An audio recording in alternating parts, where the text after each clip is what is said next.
I'm Nick Hernandez, and you're listening to the Positivity Matters podcast. We talk about all things well-being. How can research on from positive psychology help us build community?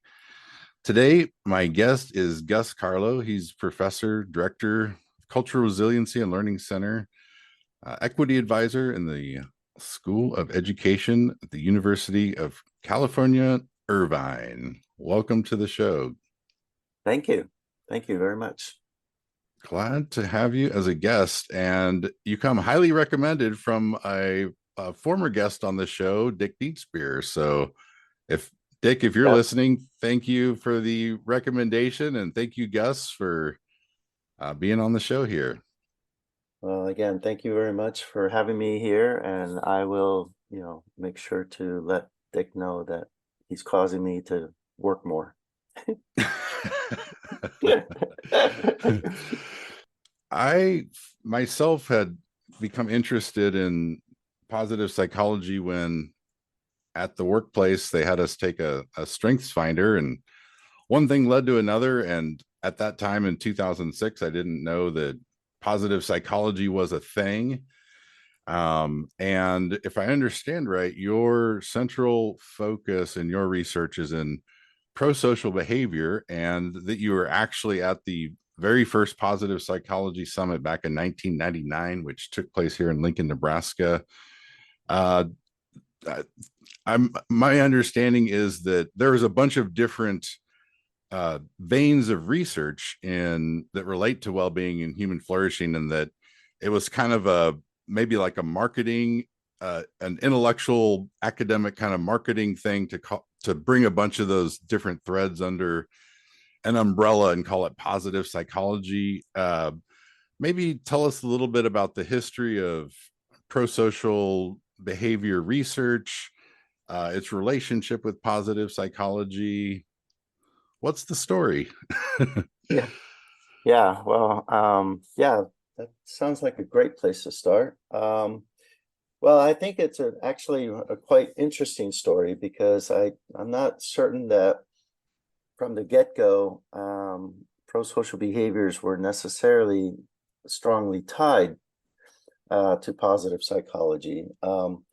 But it's clear that as one thinks about concepts of virtues and thriving and positivity, it there should be a natural connection there. But the work in prosocial behaviors actually started back in really systematically started back in the 1960s. Researchers, social psychologists like Bib Latané and Darley and others were sort of enamored with the idea of trying to understand bystander intervention situations, situations where people were, getting harmed in some way in front of others, and yet these bystanders, many of them would not actually try to intervene and help the victim that was being harmed or injured. And so a series of studies were conducted in the 60s and 70s. And that's sort of one way, or at least one of the ways in which serious research on prosocial behaviors, helping others, and altruism, helping others, primarily with the intention to benefit others, often at a cost to oneself. And so you could imagine how these bystander intervention situations, somebody that's being attacked on a subway, for example, or something like that, and people are there, it's in public, and the question is,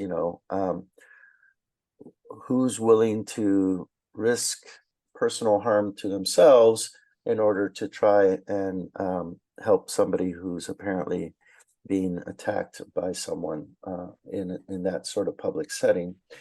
But we can also think about the beginnings of prosocial behaviors with work that had been done, for example, by other researchers looking at and trying to understand, rescuers of Jews during the Holocaust, and really trying to get a sense of, what differentiates, what distinguishes persons that lived in Nazi Germany during that time, who, again, often at personal risk to themselves or to their family members, were willing to try and rescue Jews from the Holocaust, and protect them or hide them, or try to allow them to somehow escape Nazi Germany into other countries where they'd be safer. And we know, of course, of the classic sort of historical examples of these kinds of persons, like the Oskar Schindlers of the world, or the Victor Krugels, who hid Anne Frank and her family. But we also know that there were thousands and thousands of others that probably will never actually know their identities, who also tried to intervene in some form or manner. Many of them, of course, were probably killed and executed. But, when you have such powerful examples of human behavior, such powerful examples of the potential for positivity, for positive social behaviors that can benefit, that are for the good of the majority of persons, that can benefit others, even if those others are not like us, what we might term outgroup members, or persons who are not, blood related to us. When we start to think about all of those examples in history, and all of those examples in our own lives of persons that we've observed or that we've gotten to know somehow, that might engage in these kinds of behaviors on a daily basis, volunteering at a food bank, or volunteering to care for relatives or for friends who might be disabled or have some chronic illness, or might be elderly persons. When we think about that, when we expand our imagination about the potential and the possibilities for good out there in the world, we come to realize slowly that there is quite a bit of good out there in our world, in spite of all the negative attention that seems to hit us from all sides, in terms of all the terrible tragedies and horrors that we witness in the news, or that we hear about from others in our communities. And so, as I was saying, this work started in the 60s and the 70s, and I think it's actually it's been slowly growing to be a greater and greater interest to researchers and social scientists, social behavioral scientists. And I think it's, eventually, I think it was, match made in heaven, so to speak, that it had to be somehow included in this broader rubric of positive psychology. And so, the work that we've been doing over the past 30 years or so, and the work that many others have been doing, I think eventually became part of what we now know as this large area of research and work in positive psychology. Very interesting. Going back a ways, if I'm understanding right, prosocial behavior is regarded as helping others, and altruism is regarded as helping others at personal cost. Are those the basic definitions for those Yeah, concepts? yeah, Okay. yeah. I mean, I think, one of the things that we've come to understand over the last few decades is that we have made this important transition, I believe, that early on tend we tended to think of prosocial behaviors as sort of much more of a global, homogeneous sort of construct or concept. But actually, I think one of the advances over the last few decades is that we're now starting to understand the important distinctions between very specific forms of prosocial behaviors. That specific types of prosocial behaviors have distinct qualities and characteristics, and they're related to distinct predictors. There are different predictors that predict different forms of prosocial behaviors, and also there are different consequences to different forms of prosocial behaviors. And I think in our lab, that's been one of the main focus of our lab, is to really try to disentangle these distinct forms of prosocial behaviors. But in general, all of these behaviors fall under that very broad umbrella concept of prosocial behaviors, helping behaviors, behaviors, actions that benefit other people.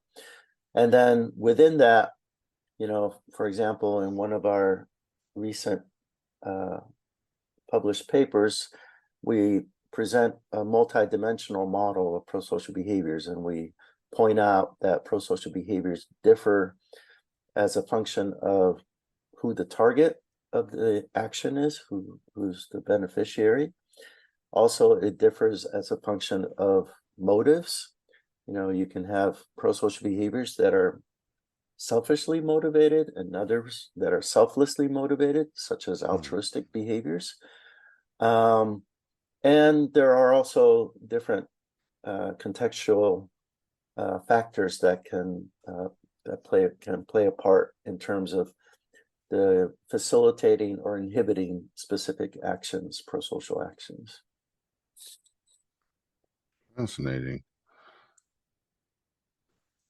Okay, so the basic, what all prosocial behavior has in common is that there's some action taking place that is intended to, or that is benefiting others, or do both count?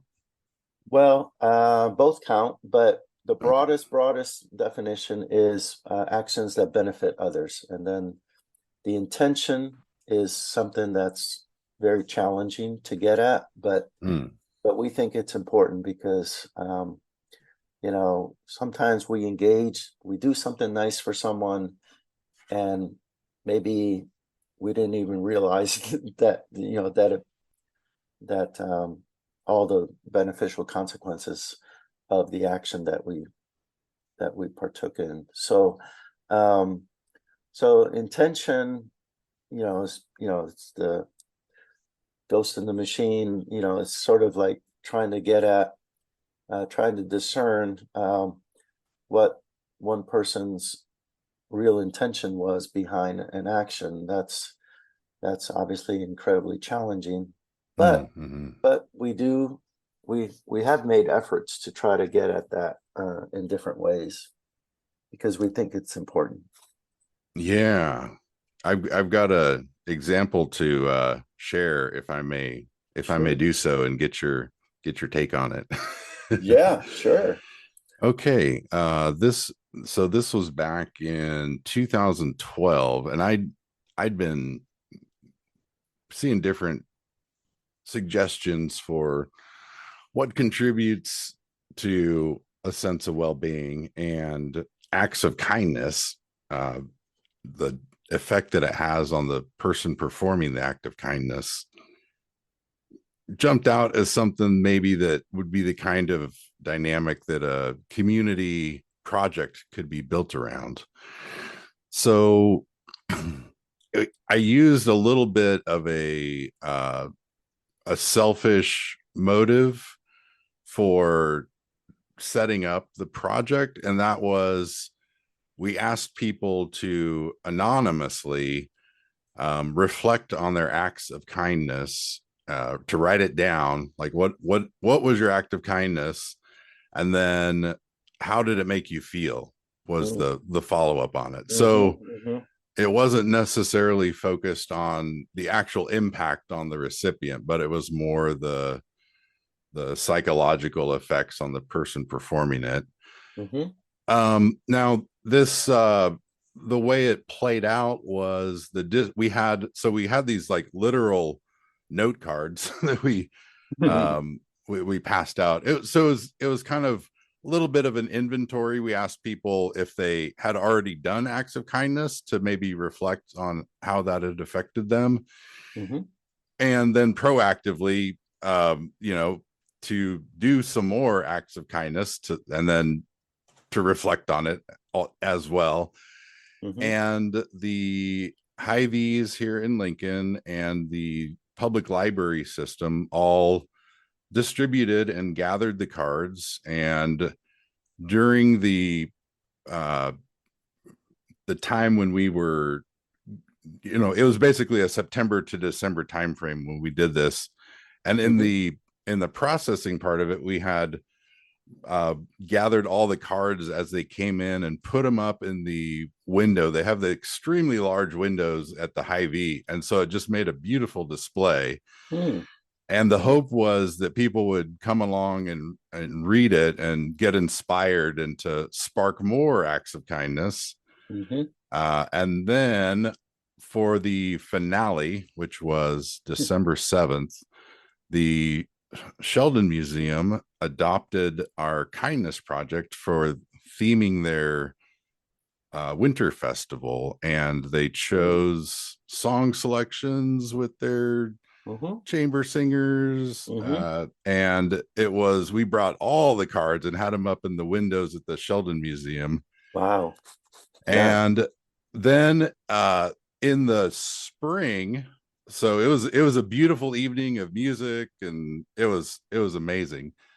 Yeah. And then in the spring, in the setup of the project, we had approached the elementary schools around Lincoln, and they had tried to engage the students around the kindness acts of kindness as well.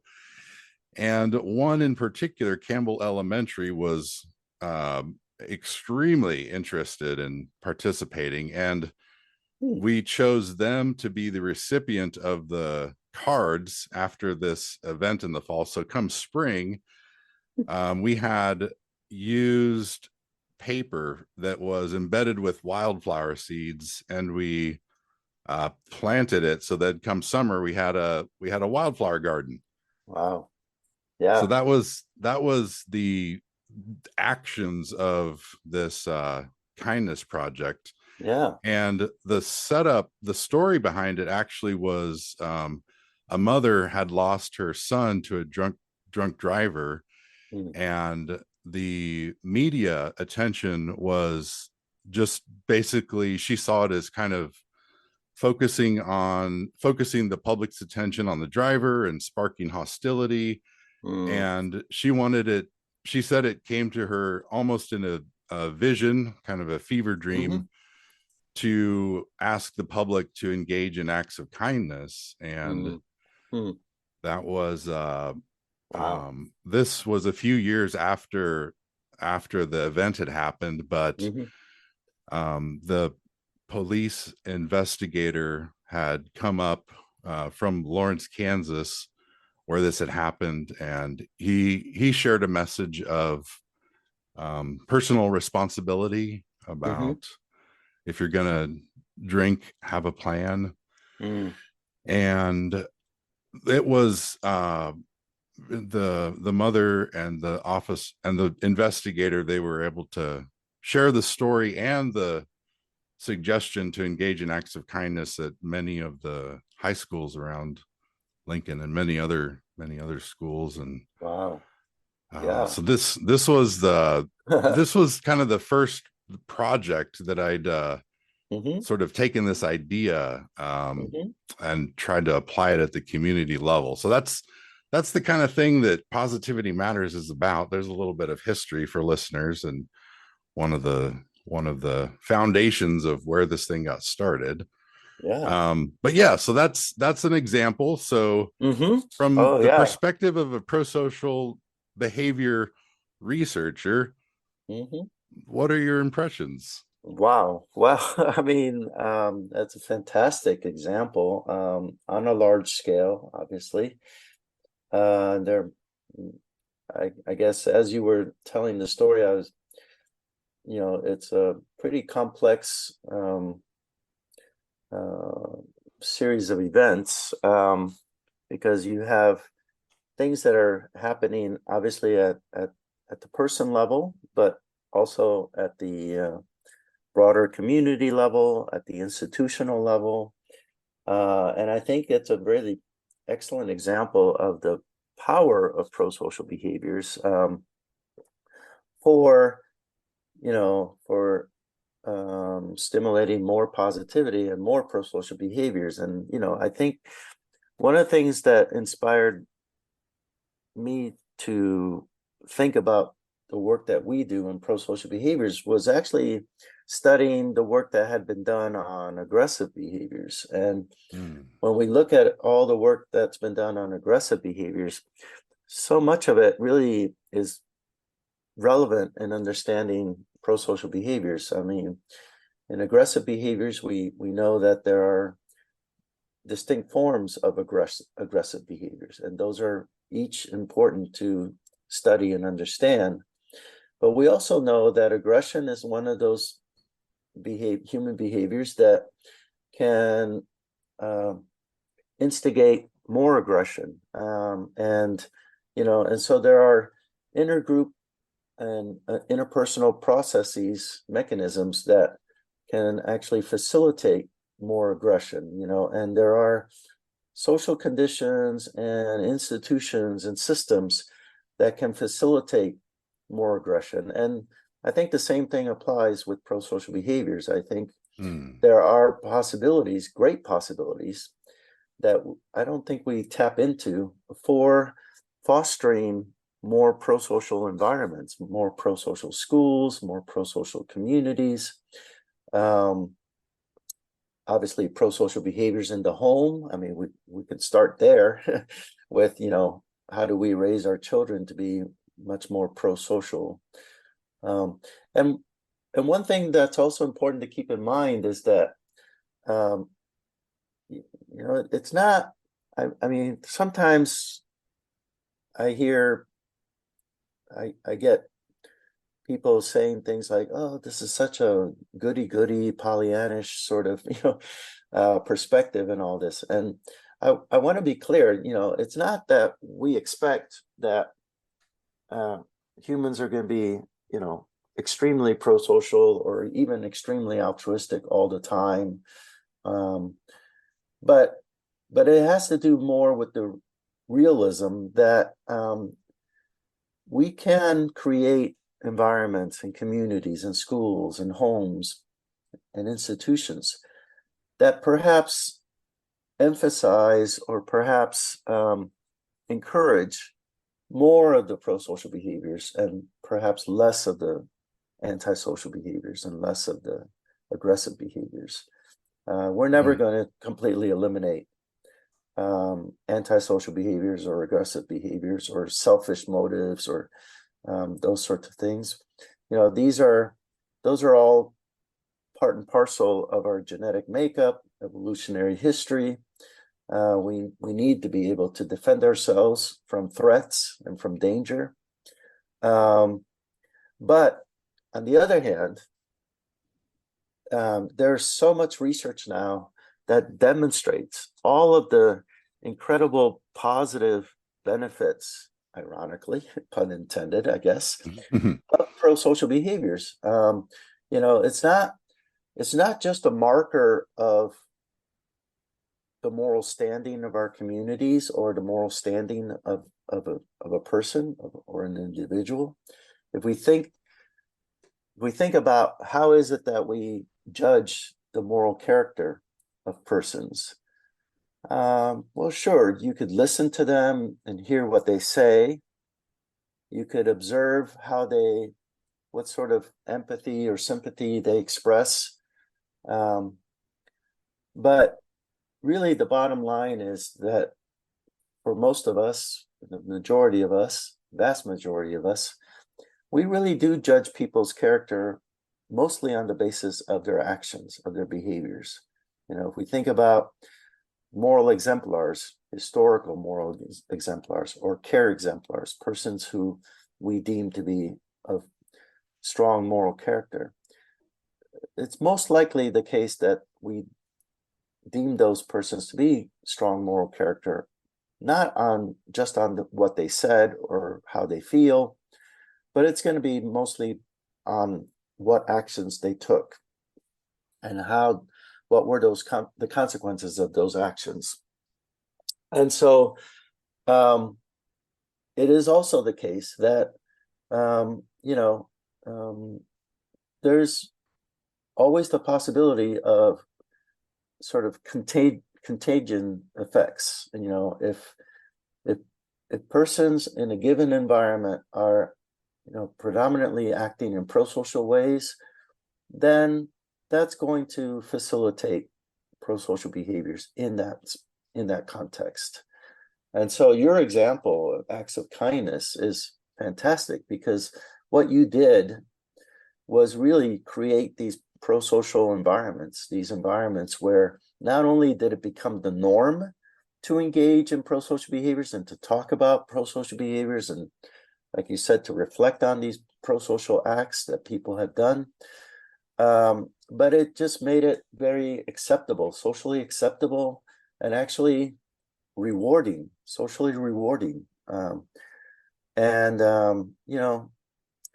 All of those things really tap into very important mechanisms that motivate us to behave in different ways. And so we can choose to create environments that facilitate prosocial behaviors, predominantly, the majority, or enhance those kinds of actions. And similarly, of course, we can also create environments that actually foster aggressive and antisocial behaviors. And I think, those are the sorts of things that I think we want to make positive impact on our communities. We should be spending much more time brainstorming and thinking about how do we foster and encourage and reward these prosocial behaviors in our schools, in our communities, in our homes. And, we've learned quite a bit about what are the sorts of factors that promote or inhibit prosocial behaviors. So it can be done. Tell us more. What are the findings for what is, what does the best impact on facilitating more prosocial behavior, and what are the factors that inhibit it? Sure. Well, let's see, where do we start? We probably know the most about promoting and fostering prosocial tendencies in our children, in our homes. So I can mention a few things there, and then we can maybe talk about some other contexts. But we know that parenting matters, and how we raise our children matter. And again, important to acknowledge that yes, we do have a biological evolutionary history that allows us to to express both antisocial and prosocial tendencies. But the the context matters, and the first context is for most children is their home environment. And in the home environment, parents, through various mechanisms, transmit messages to their children about prosociality and morality. And so they do so in the kind of attachment relationship that they develop with their child from early on, expressions of warmth and nurturance. Those are obviously an important aspect to prosociality. That fosters empathy and sympathy, which are strongly associated with prosocial behaviors. But parents also transmit messages through the conversations that they have with them, through the kinds of TV shows that they, or movies that they take their children to, through the books that they read to them, through their own actions, how they, whether or not, to what extent do parents themselves model prosocial behaviors in front of their children. They can also foster prosociality in terms of how they respond and react to when their children do something good. So there's a whole body of work, for example, on the use of rewards, and whether parents reward their children with material goods, such as giving them gift, or giving them an ice cream cone when they've done something good, versus showing love and giving them what we call a social reward, praising them, expressing affection and love and approval. And we know from that work that in general, the use of social rewards seems to be much more effective than the use of material rewards. Now, again, I want to say very quickly, that's not to say that we should never give our kids, an ice cream cone for doing something good. What we're talking about here are, again, our probabilities, and we're talking about sort of like, how should we balance the expression of approval when our children do something good. And also, we should not forget that, giving your child, even if it's a material reward, that's better than ignoring or not even paying attention to when your child does something good. So everything is relative, of course, and we always need to be sort of cautious and not taking things to an extreme. Also, how do you discipline children when they do something wrong? There are do's and don'ts with that. The use of harsh corporal punishment, I know for some people it's debatable, but in general, I would argue that the overall evidence is pretty clear that the use of corporal punishment is in general not conducive to, at the very least, to promoting prosocial behaviors. And in fact, it's been linked to the promotion of aggressive behaviors. There's even a study, for example, that we published, boy, I can't remember the year now, but in a pretty top-tier journal, research journal, we demonstrated that parents' use of severe discipline when children were 14 months of age still had negative impact on their behaviors almost a decade later.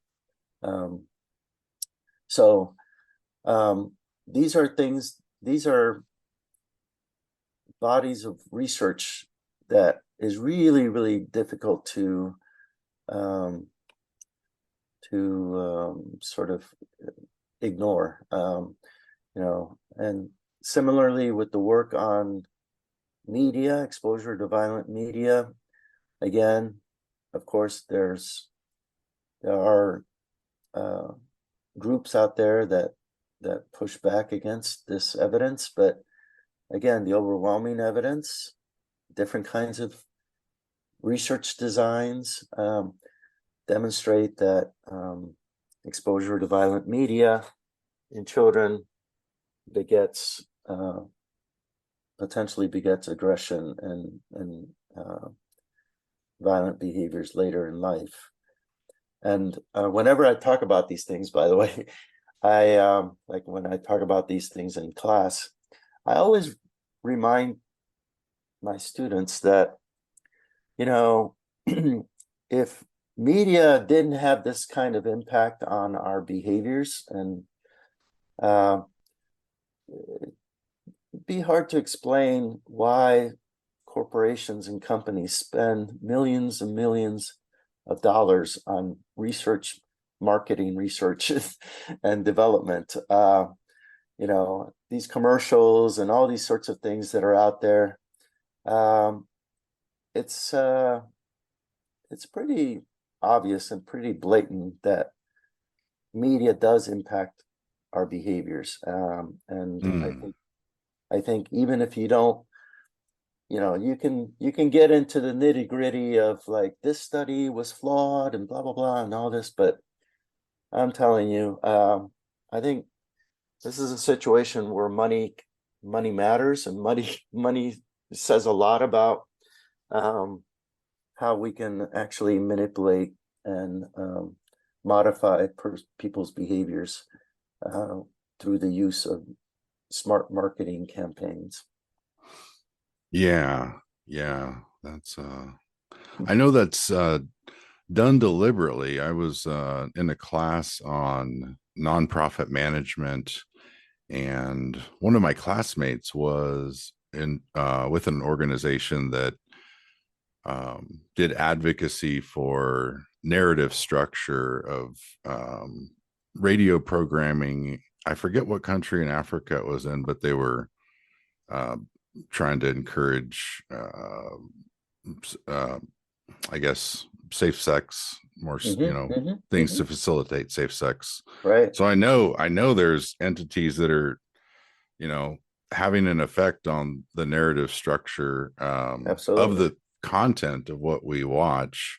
I don't know if that's always the case. I heard some research, a researcher by the name of Dr. Keltner from, I believe, UC Berkeley, had been a consultant on the positive side of things with that Pixar movie Inside Out, looking at emotions. Yeah. So absolutely.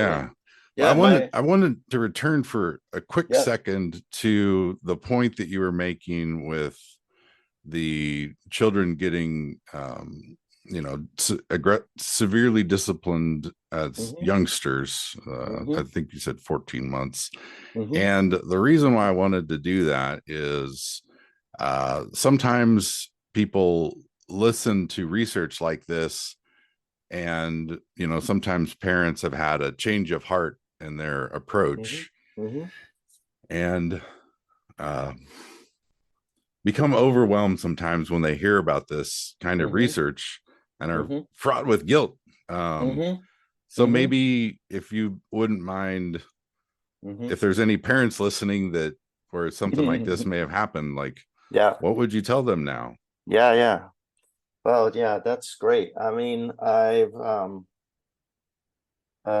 sometimes I've given talks to parent groups in different contexts, and this is one of those areas where I do get pushback sometimes. And I mean, even if I may, I can relate to my own upbringing.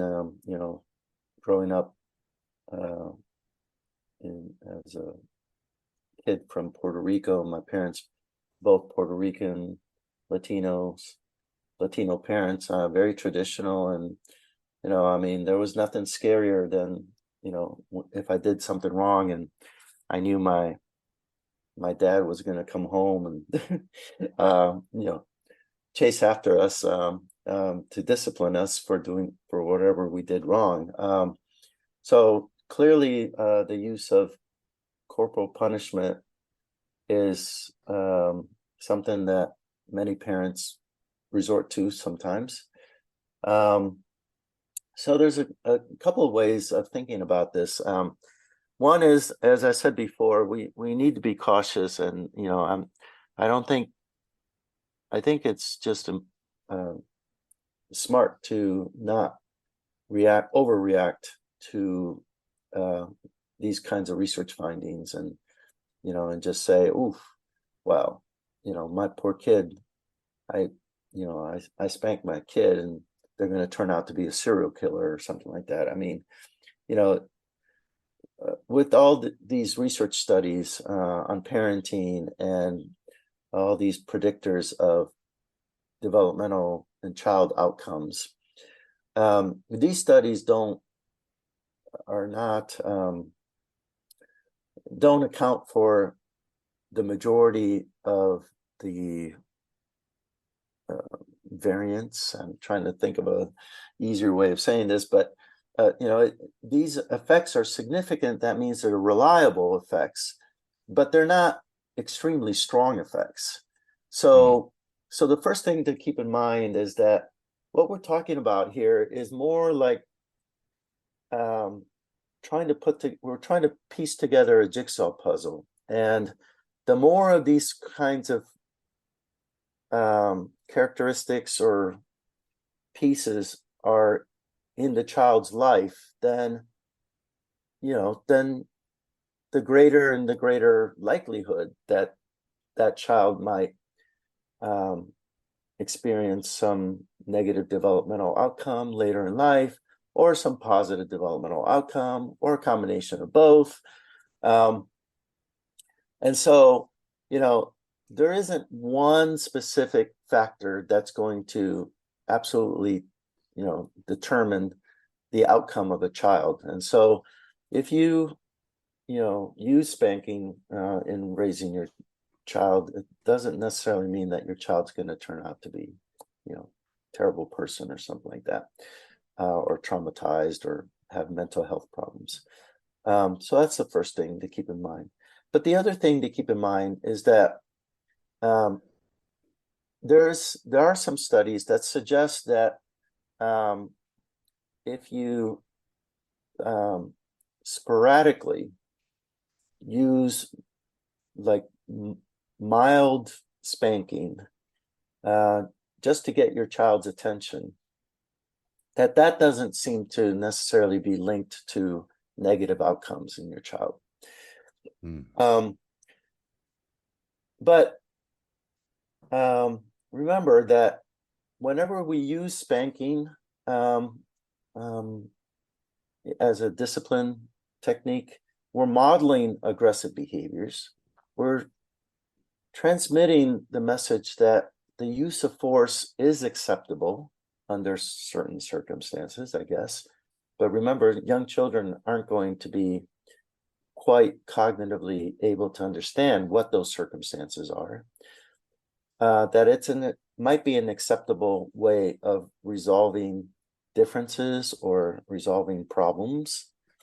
If you overuse spanking as a form of discipline, then you actually might be fostering fear in your child, which is not desirable, obviously, because you're now placing your relationship at risk with your child, so that it may over time become more and more negative relationship. Sometimes what children learn to do over time is they become fearful, scared, and so what they try to do then is they try to hide when they've done something wrong, and instead of maintaining an open, positive, close relationship with your child, you're basically enhancing the opposite of that type of relationship. And then the other thing that is also of concern is that if you over rely on the use of corporal punishment, then as the child grows, and the child might escalate into, where the child starts to push back or question or rebel, or and so you could have yourself, you could find yourself quickly in an escalating, really terrible interaction between you and your child. So I think there are lots of reasons why we should, at the very least, and this is what I usually conclude with, is, why take the chance? Why risk it? Why not err on the safe side and try to find alternative ways of disciplining your child? Ways in which your child might actually be able to learn what is the moral message, what is the moral rule, what is the moral value. If they're very fearful of you and really aroused and scared, even if you're trying to explain to them why what they did was wrong, they might not even learn that, because they may be too overwhelmed with the negative emotions and arousal in that situation. So I think again, it's worth trying to consider alternative ways of disciplining children. But again, I'm not here to say that you should never use spanking, but I am here to say that you should probably avoid over-relying on spanking, and certainly you don't want to use very harsh spanking, corporal punishment. That certainly is not going to buy you any favors. Thank you for returning to that point and clarifying. Yeah. Okay. Well, I want to say thank you for doing the Values in Action Institute's survey of character strengths. If you're listening to this podcast, you can do the same at www.viacharacter.org. And there is a free way to take this survey where you will wind up with a list of your character strengths in rank order. And the idea behind that is that if you're looking for ways to elevate your well-being, to possibly use those strengths as reflection points from which to create new habits, perhaps. And Gus, your top 5 came out as curiosity, teamwork, love, judgment, perspective. My hope, why I like to talk about this, is in case there's anyone out there that doesn't have a positive framework by which to think about themselves and others, here's a framework for you. If you have difficulty practicing kindness to yourself and maybe to others, maybe this is a bridge that you can use to step over into more constructive thinking and action. So thank you for doing that. And how, out of curiosity, do you see maybe a couple of these strengths? Which are your favorites, and how do you see them playing out through the work that you do? Wow. Well, first of all, I want to thank you for encouraging me to take the strengths survey. I think I had taken it a long time ago. But obviously I didn't remember what my results were. So I retook it, and it's quite interesting. I do remember when Marty Seligman and Chris Peterson worked on developing this strength survey way back when, and I remember talking to Chris. He passed away much too early, but I remember talking to him when he and Marty were working on this, and it was I was really, really excited about this strength survey because it actually, at the time, and probably even still today, there was this void out there for an assessment, um, of all these positive qualities of humans and persons.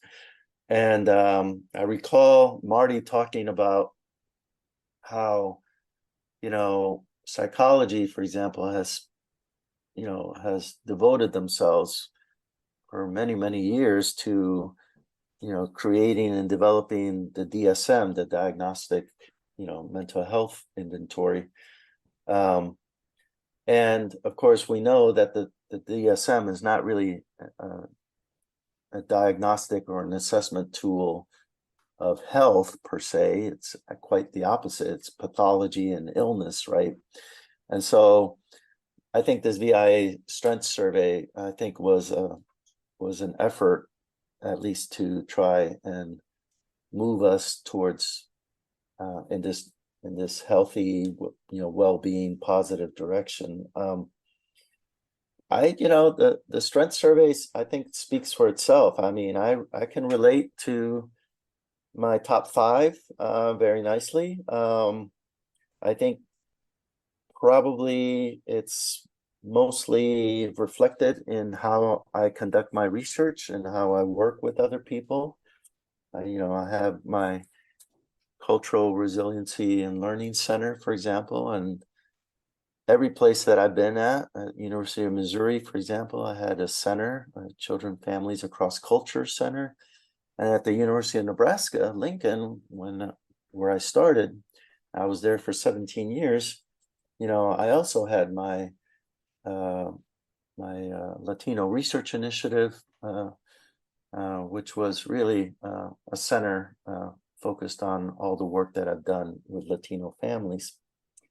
So teamwork has been, or team science has always been, it's a core part of my values of, I think, how good science can be conducted. My curiosity, I think, speaks for itself as a social scientist, social behavioral scientist.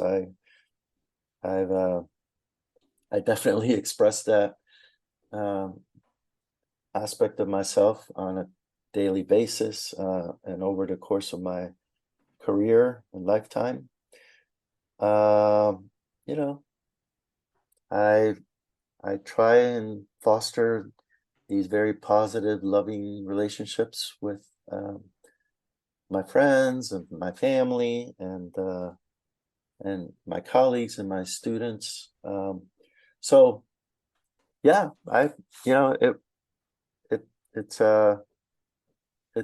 it's pretty good. I think it shows some face validity, at least I think. Yeah.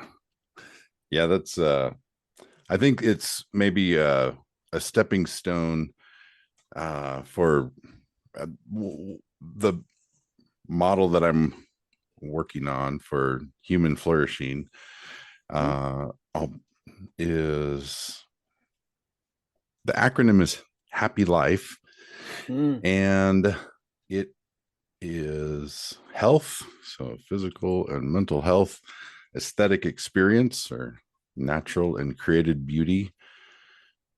The first P is for play. The second P, initially I had it as pleasure, and then I switched it to positive emotion. And then most recently, I've seen this concept of psychological richness, which includes intense positive and negative emotion. The Y for yes saying, it's a Nietzschean reference, kind of the general yes to life, and then maybe constructing and living one's core values. And I see that as the place where these strengths finders may come into playing a positive role. If someone hasn't taken that step of self-reflection, maybe it's a spark for that potentially. The L is life, and by that it's just points to biophilia, nature connectedness, being a part of the web of life as a whole and having that mindfulness. I for information, shorthand for the goodness of knowledge and wisdom. Mm-hmm. The F is for friendship, like the spectrum from potentiality of just a positive social interaction to those deep lifelong bonds. And the Mm-hmm. E is for engagement, flow, absorption, Okay. and experience. So happy life. That's uh, the nine factors I think that are most fundamental Hmm. for human flourishing. Yeah. And uh, the I think the way that I've conceptualized this with prosocial behavior is my understanding is a researcher, Baumeister, had Mm-hmm. sort of teased out this idea that we have a psychological need to belong. Mm-hmm. And from what I've seen, the response to that need, if it's done in a pro-social manner, Mm-hmm. is probably going to do the most to cause the formation of positive relationships and Mm-hmm. the deepening of relationship quality. Mm-hmm. And I was thinking about the specificity of pro-social behaviors, and I don't know if this actually like exists in the literature, but I was just trying to come up with some academic jargon to make it sound cool. So the Mm-hmm. so the flavors of pro-social behavior that uh jump out would be the kind that we've been talking about, like, Mm-hmm. maybe even to the point where someone's suffering and you do something to benefit them, to alleviate Right. that suffering, Right. maybe even to your own detriment. Mm. So you've got, I would describe that as compassionate Mm-hmm. prosociality, where Mm-hmm. there's the Mm-hmm. alleviation of suffering is sort of an essential feature of it. Yeah. The others, I would say, there's just with mentoring and teaching and things like that, where Mm-hmm. you just Mm-hmm. see the positive potential in others, and you do what you can to like build up their capabilities and Mm-hmm. draw out that potential. Yeah. So maybe like a generative processuality. And then in the area of play, like in the arts, Mm-hmm. games, Mm-hmm. humor, I think I don't know if it's Greek or Latin, but ludus or ludic.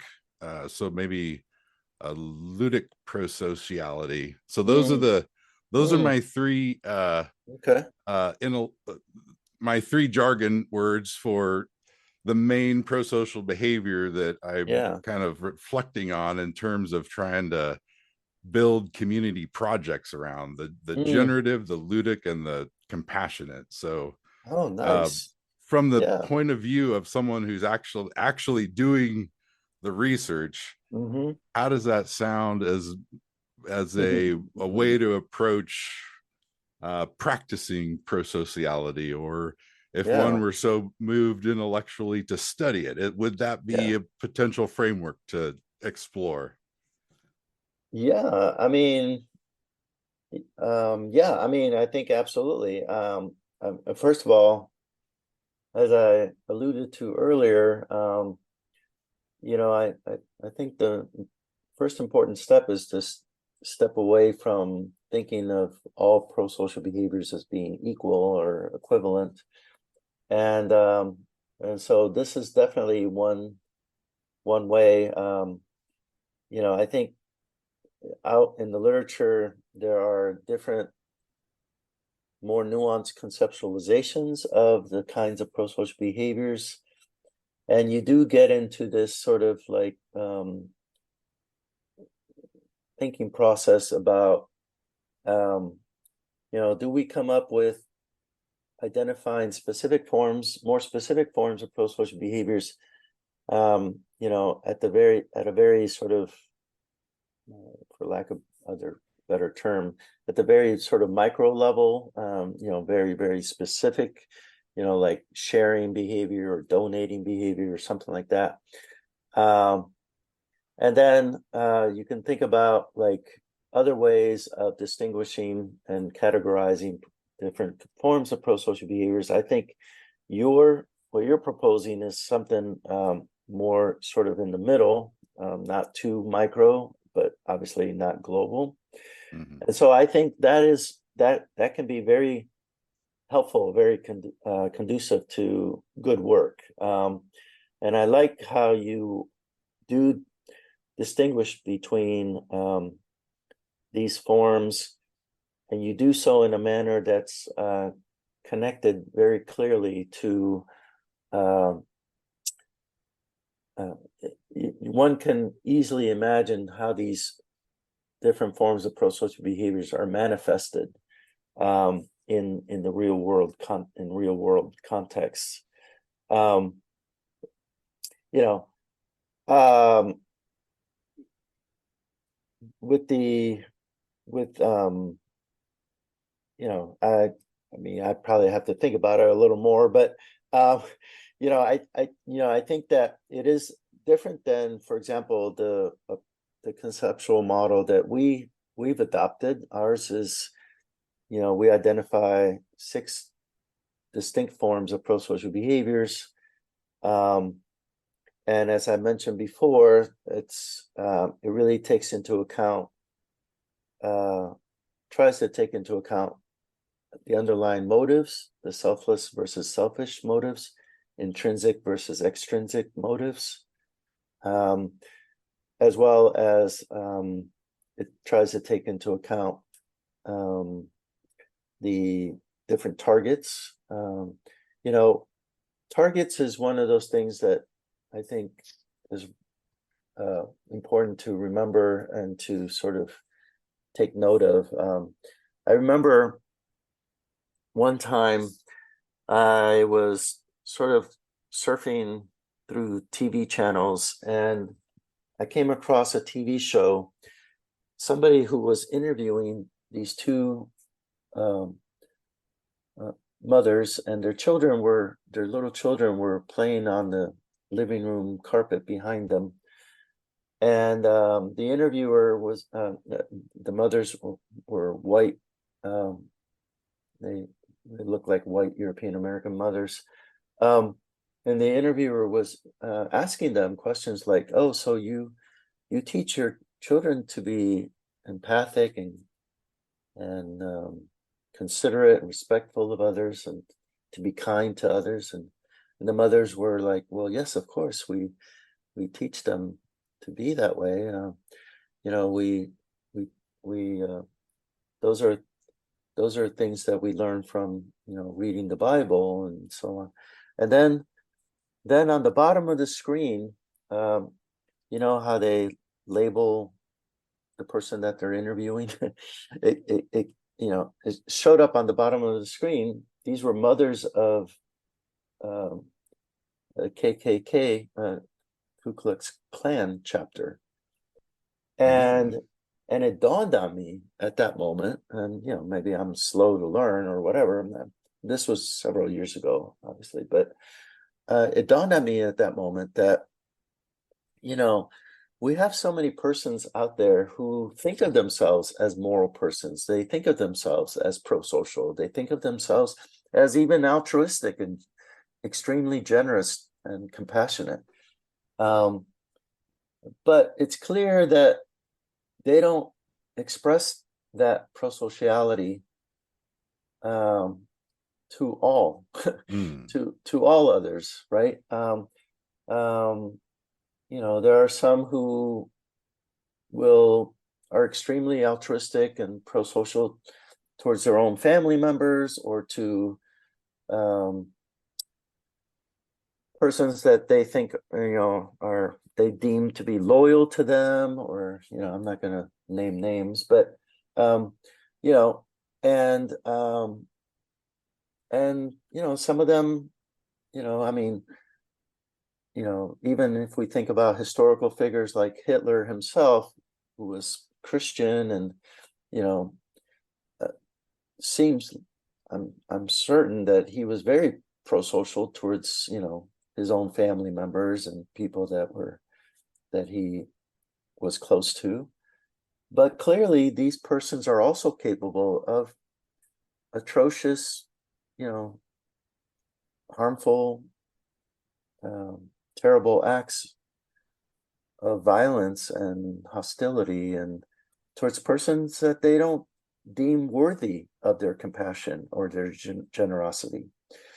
So, you know, so we've, in recent years, we've turned our attention to trying to really discern, it's really moved us away from just thinking about these things as, blanketly being expressed or manifested across, all situations to all persons, but it's really pushed us to move away from this sort of dispositional, general trait-like sort of thing, and pushed us to really think about how to understand these behaviors in these much more specific contexts, and in the context of who are the recipients or possible recipients of these behaviors.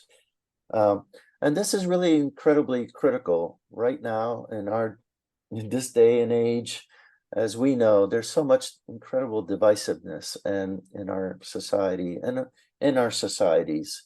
There's conflict, there's intergroup conflict and tensions like never before. There's incredible social injustice that exists in our world, and inequities. And so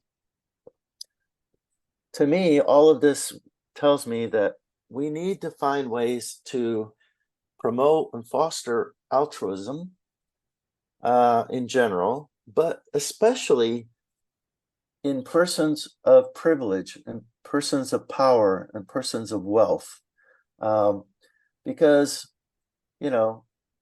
they have those resources, they have the influence, they have the power.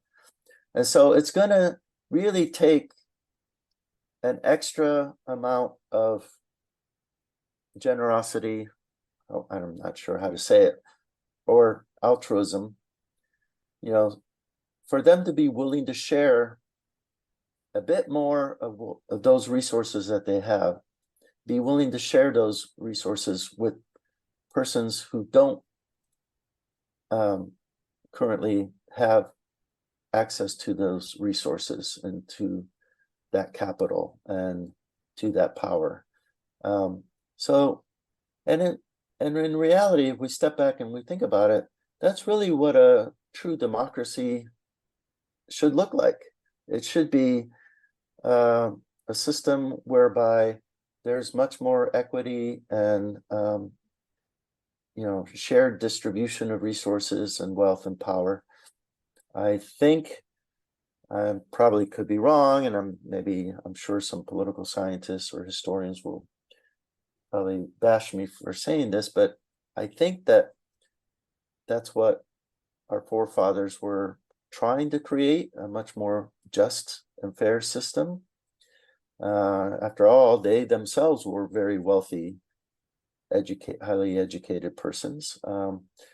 And they were trying to get away, from these monarchy systems and other kinds of systems where the power and the wealth was centralized. So I guess I would say, I think this approach that you're proposing is fantastic. But at some point, I think we're going to have to, face this critical intersection of trying to understand how generative and compassionate and ludic forms of prosociality can be fostered and enhanced towards, most persons, and not just be only privileged persons that are on the receiving end of that charity and generosity. Yeah, we'd started touching on the potential for media. It seems like first observing the negative effect that it can have, but I'm Yeah. envisioning maybe some media strategy on the other side of it, Yeah. perhaps, and Oh yeah. reaching Absolutely. people in positions of power, perhaps. Mm, yeah. Yeah. I mean, we've had, I would argue that, that there are several good examples of the power of media for good. Um, I often talk about, um, you know, um, Sesame Street, shows like that, PBS shows, and the power of educational TV shows. And Sesame Street is one of those that has been pretty well documented as a show that is linked to prosocial behaviors in kids. Hmm. Um, but Dora the Explorer, Barney, other shows like that. Um, uh, it's interesting because in the early years of Disney movies, they were, they received a lot of criticism because many of those early films really fostered negative stereotypes about Hmm. persons of color and about women and girls. Um, but actually, uh, I think it was 2012, one of my former graduate students, she published a study with a colleague in communications, um, in the School of Communications at BYU, where they actually did a analysis of Disney movies and demonstrated that at least more recently, Disney movies have changed dramatically, and they do exhibit high levels of prosocial behaviors. They do now show much more diversity, and main characters that are women and girls, um, and and so you know TV shows and movies, and by the way, I always remind my students that sometimes people are like, yeah, but violence sells and sex sells, and there's lots of violent movies out there, and sexualized movies as well. But pro-social movies also sell. I mean, if we think about some of the major grossing films of all time, E.T. and some of these Disney movies and whatnot, you know, posit positivity also sells. you know, um, It matters, and I hear. yeah, it matters. From what I hear, it matters. And so, I think there's good examples out there. Even, even for example, I point out how cigarette smoking was sort of you know the evolution of cigarette smoking in this country, and you know at least I'm old enough to remember when everyone used it seemed like almost everyone was smoking cigarettes and everything, and slowly over time the research, the good research demonstrated all of the negative consequences of cigarette smoking and nicotine, and uh you know and when we came to realize that this was not necessarily very healthy for us, you know then all of a sudden there were mass media campaigns, and and that led, and then there was the research that um discovered that it's not even just cigarette smoking, but it's also secondhand smoke, right? you I don't know if you probably remember, but I remember when the smoking bans in public places and restaurants and things like that first first popped up, and there was tremendous backlash from businesses and from groups, You know, it's like, oh, they're infringing on our right to smoke and all this. But, you know, people were like, yeah, well, you can smoke if you want, but I don't want to inhale that smoke. You know, you're causing harm to me as well. So you know, that took you know, that took a foothold, um and we are where we are right now. And you know, we've seen the tremendous steep decline in cigarette smoking. Now, of course, there's vaping and all kinds of other stuff out there, and there's still lots of cigarette smoking in other parts of the world. But at least in the US, cigarette smoking per se has dropped tremendously, significantly, you know. And that was, I would argue, I would point to the mass media campaigns that were, you know, put out there by the government, by the CDC and others, that basically educated the public about all the potential harmful consequences of cigarette smoking and secondhand smoking. So yeah, I think there are great possibilities out there for enhancing pro-social behaviors and creating, you know, much more equitable and fair and just systems and communities and schools. And but that would be another several hours of a podcast.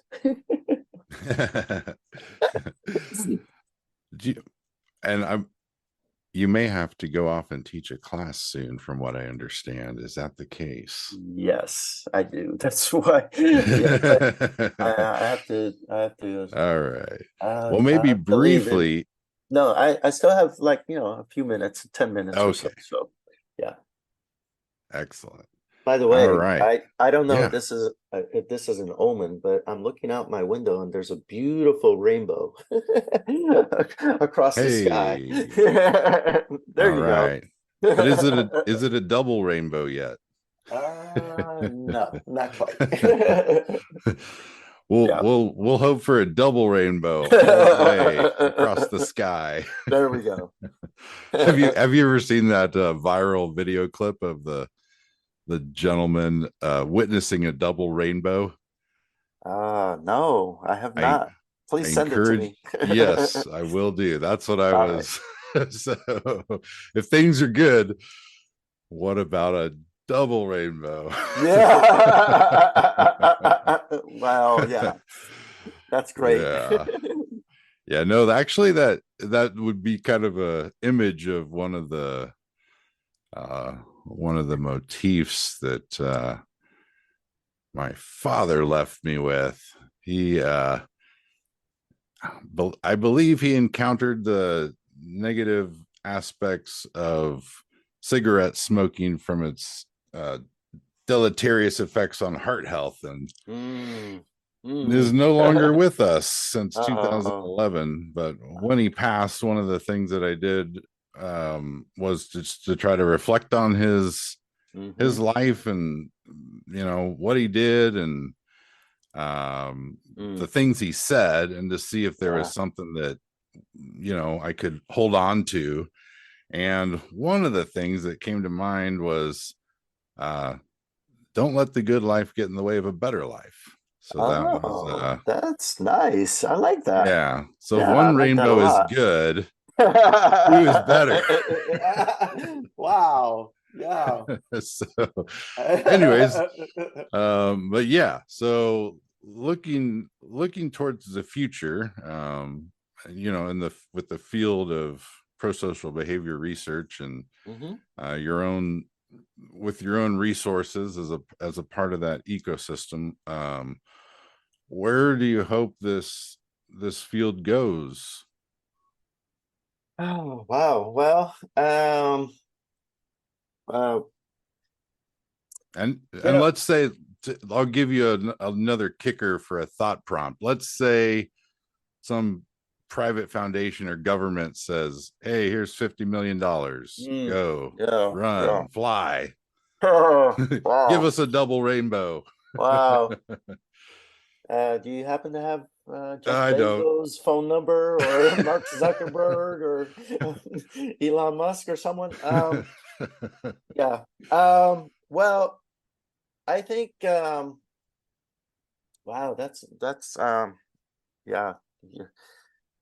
First of all, you're playing right into my fantasy mindset here, which, it's kind of a nice thing to do once in a while. But yeah, where could I fly? Well, I guess two things come to mind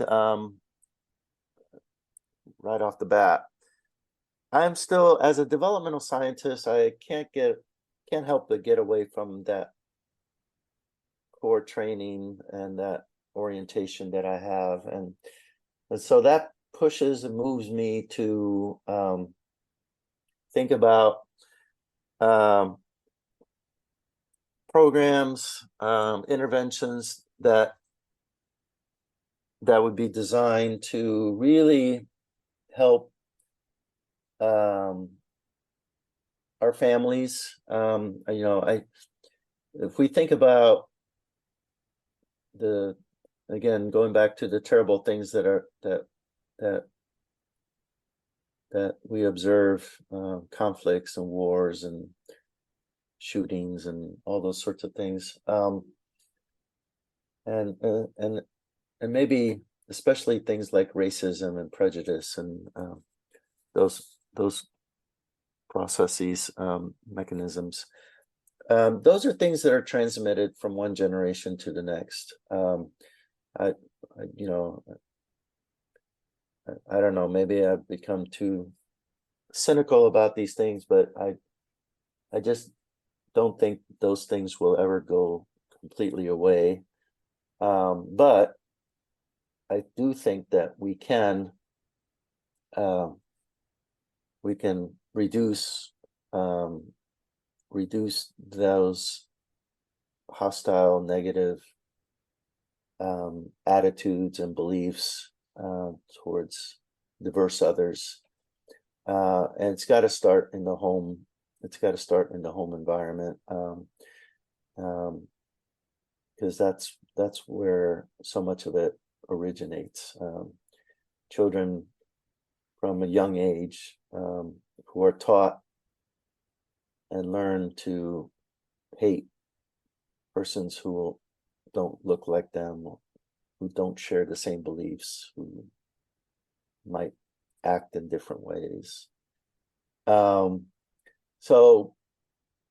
I think, I sort of half joke about this sometimes in my class, but we require most persons at least, to get a driver's license, to learn how to drive a car, and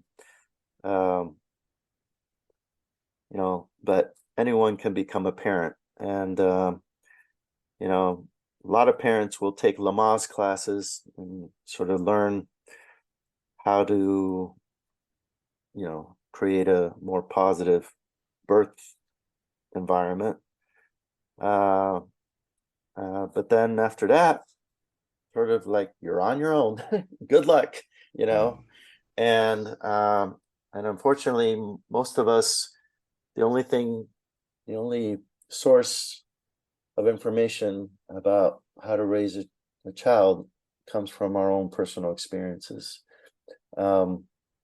So I think more programs aimed and designed to really help caregivers and parents, to provide them with tools and help them figure out ways to maybe enhance the likelihood that their child might grow up to be healthy and prosocial, and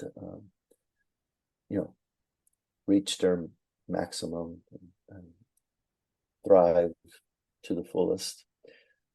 So I don't know. So that would be one thing, I guess, maybe half of the money. But then the other half of it, I think, that part of it is a long-term sort of intervention, because it's going to take generations. But for the more immediate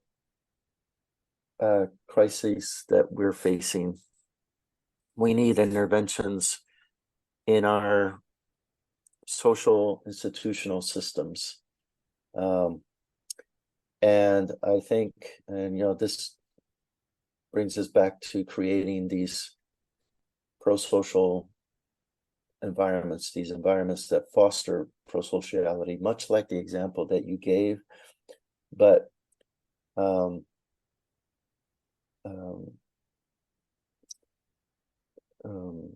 like in some of our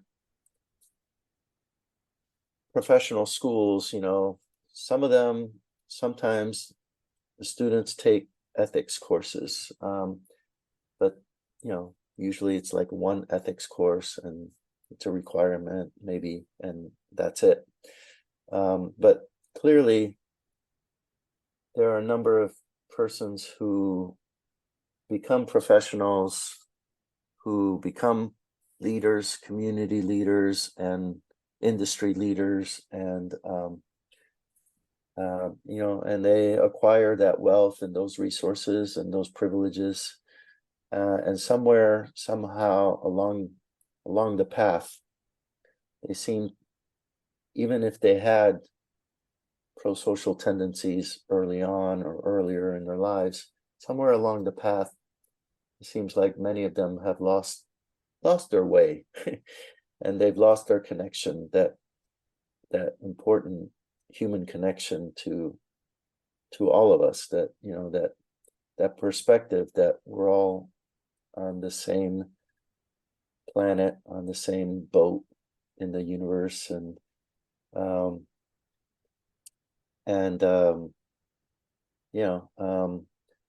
so I think we need interventions at the system level, again, in our schools, in our industries, in our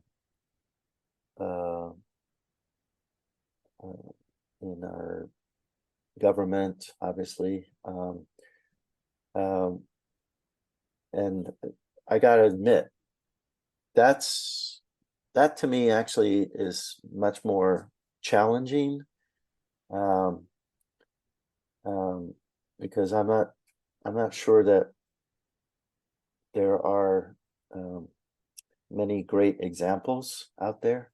I think there are some companies that are, sort of social responsible companies, and maybe we could start by looking and learning from those companies. Actually, the Gallup organization is one of those organizations, has implemented positive psychology principles and approach. But how do we make that a part of our other social institutions and system, and more inherent part of our systems that we're all immersed in? So that would, I don't know if that's a great answer to your question, but those would be my two wishes. And I still should get a third wish, right? Isn't it supposed to be three wishes? Yeah, okay. Sure.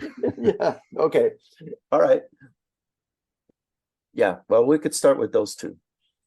All right, well, maybe you'll be able to return to the podcast when you have the third wish. Well, yeah, just like I said, just get me the phone number of we'll get this into their podcast playlist somehow. Yeah, that might be a great first step. Hacking for good. Yep. Well, Gus, thank you so much for being a guest on Positivity Matters. Well, you're so very welcome, and this was a pleasure and an honor, and I look forward to watching or listening more of your podcasts, and yeah, hopefully we can connect in person someday. I wish I could attend your conference, but I don't think those dates would work for me, unfortunately. But good luck with that. Yeah, listeners, if you want to find out more about that conference, you can go to www.positivitymatters.org/Day of Happiness. That is coming up Saturday, March 23rd in Lincoln, Nebraska at Bennett Martin Public Library, fourth floor auditorium. We're going to celebrate the United Nations International Day of Happiness, which is officially March 20th. It's a Wednesday this year, so we're moving it to the Saturday following. And it is also the 25th birthday of this field of positive psychology. So it's a double rainbow. There you go. Love it. All right. Thank you so much. Welcome. Take care. Yeah. All right. Bye bye.